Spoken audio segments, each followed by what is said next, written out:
What's up, YouTube? Today, we're looking at the thing that made me want to review literature on the channel. I can't go over this with you, though, in full because, unfortunately, they wouldn't, not unfortunately, but just YouTube can't allow some of this stuff up. I don't know what the blood and gore TOS is because I don't really mess around with that, and I'm just going to continue not to mess around with it. I can't even show you the back of it. I'm going to have to pull it off screen, out of frame, because this is just full of photos of people in various states of being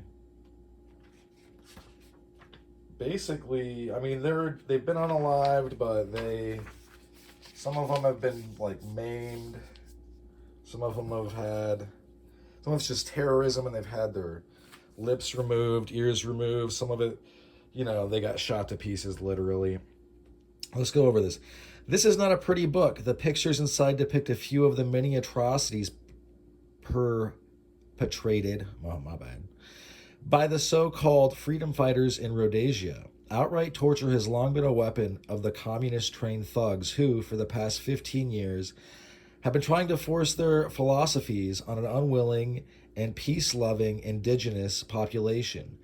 The incidents and pictures in this book record the wave of atrocities: murder, rape, abduction, torture, beatings, robberies, and cattle maimings over the last 18 months. If, as they say, the people are on their side, why is it necessary for them to resort to such barbarism in order to convince them? It is a sober thought that the people who perpetrate these crimes are financed and comforted by the international community and the World Council of Churches. Perhaps this publication will serve to prove the caliber of men who masquerade as liberators of a so-called oppressed community who are supposed to be in rebellion against a white-dominated government. Let no one doubt the message it conveys, for this is the new order that the Organization of African Unity would seek to introduce to Rhodesia.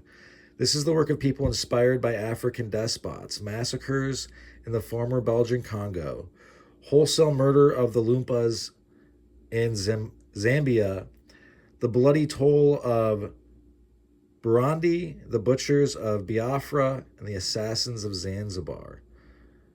The whole bloodstained fabric of African aspirations. This is the anatomy of terror. And this is what they have. And then it just goes. And with it are some really rough photos. Rough, like hard to view. This is, like I said, this is the kind of stuff that gives people bad dreams. I'm a little bit desensitized. I was a Marine, so. 0331 machine gunner in Iraq. Good old OIF. So yeah, I ended up picking this up and some others, and I'm going to put them all up in short order here. Obviously, I got this because it's a piece of history. They didn't call out Britain and the UK, but Rhodesia went against the crown out of principle, and that was the wrong thing to do. So the crown cut them loose, and very quickly not only was there an embargo, basically, but the neighbors, through their own machinations or through that of M16, eventually overran Rhodesia. So, there's a lot of lore around Rhodesia. I know that Soldier of Fortune magazine, for instance, used to run, come fight in Rhodesia if you just got back from Vietnam. A lot of people didn't get paid. They went over there and it was like a Ukraine situation where it's just another lost cause, another slow defeat. And, all their courage, whether they were on the right or wrong side of history or whatever, a lot of those folks thought they were doing the right thing, and It just didn't matter. I'm not saying they weren't, or they were. I'm not. There's no moral judgment. There's no ethical judgment for me.